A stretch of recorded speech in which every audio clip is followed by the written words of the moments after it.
WRFM News. For our sponsor, Tile Warehouse Warners Bay, the large floor tile specialists. It's 1 o'clock. Good afternoon. I'm Jorja Cowan with 2NURFM Hunter News.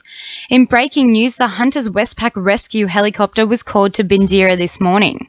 An 18-year-old male was reportedly involved in a kayaking canoeing incident on the Barrington River, where it's suspected he sustained a spinal injury. Helicopter spokesperson Glenn Ramplin explains. So 18-year-old male, he was with a group of TAFE students that were going to paddle down the river up there.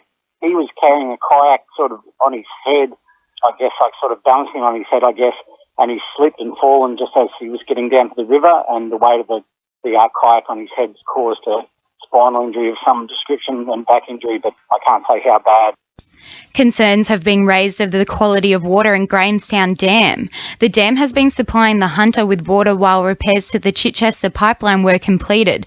However, it reportedly collected 27 billion litres of stormwater following the flood. Jeremy Bath from Hunter Water says water quality wasn't jeopardised during repairs. The Hunter's water has always been safe. It continues to be safe, even in the immediate aftermath of the superstorm, when we had about 27 billion litres of stormwater flowing to Grahamstown Dam. By treating the water more intensely with chlorine and a number of other chemicals, we were able to make sure that the water continued to be safe at all times. The impacts of the recent storm event are still being felt, with Mount Sugarloaf Road in Seahampton closing indefinitely. The road sustained significant damage and is not currently safe for motorists to travel on. Lake Macquarie City Council is preparing designs for a repair program which may not be released for several months. Drivers are being asked to avoid the area until further notice. Rates of whooping cough have more than tripled in the Hunter New England region, with 275 cases compared to 79 this time last year. Health authorities are urging pregnant women in their third trimester to get immunised and for parents to remain vigilant about vaccinating their children. Public health physician Dr. Craig Dalton says the main issue arises when the protection from the vaccine wears off. Whooping cough is one of those diseases where we can lose our immunity and need boosters. And when population level immunity becomes lower, it's almost like having a bushfire situation where you've got lots of undergrowth. So if we've got a lot of people that aren't immune, then it can really take off. Frame Drive Bridge in Abbotsford will continue to be closed following further damage to the bridge after the recent superstorm. The upgrade involves a 2-lane concrete bridge with an adjoining pedestrian path and associated roadworks. However, the timeframe for replacement of the bridge depends heavily on state funding being made available. Cessnock Mayor Bob Pinsent says the current bridge will be closed for a minimum of 12 months. We're negotiating with RMS for $3.9 million for a replacement 2-lane concrete bridge. The cause of the downgrade in the quality of the bridge has resulted from traffic flows directly related to the Hunter Expressway. Western Aluminium is hoping to expand the recycling operation in its Hunter facility to include the burning of drug waste. A slowing aluminium industry has resulted in the company's application for a 2-year drug processing trial to maintain use of the factory and the workers in it.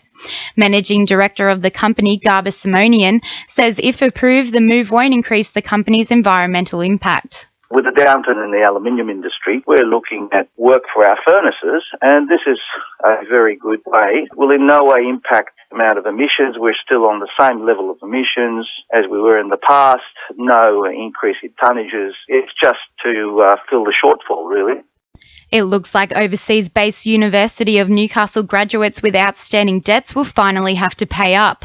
Next week's budget will introduce a federal government proposal to hunt down graduates who have left Australia in an effort to recoup $800 million. New statistics from the Australian Tax Office show only 1 in 5 Australians are paying back their university debts. In finance, the All Ords is up 37.8 points at 56.82, and 1 Australian dollar is buying 78.84 US cents. Sport for our sponsor, NewcastleCheapestCars.com.au. The Newcastle Knights are determined to turn their season around with a win this weekend in their clash against Manly at Brookvale Oval.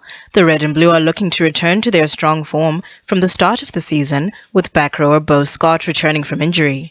Winger James McManus says training has focused on lowering the amount of mistakes made. We've probably made far too many errors in the last 4 games, and it's cost us. We haven't over 50% possession all year, and in the last 4 games, I think we'd be averaging 12 plus errors. Meanwhile, McManus and Akuwaite are both in contention for a spot in the upcoming State of Origin opener. The wingers are looking to back up their performances from their 43-22 victory in the City Country clash. And in rugby, the Maitland Blacks will be chasing their first win of the season when they host Merewether Carlton at Marcelin Park on Saturday. That's sport. I'm Tandi Chindo. 2NURFM news time is 1:05.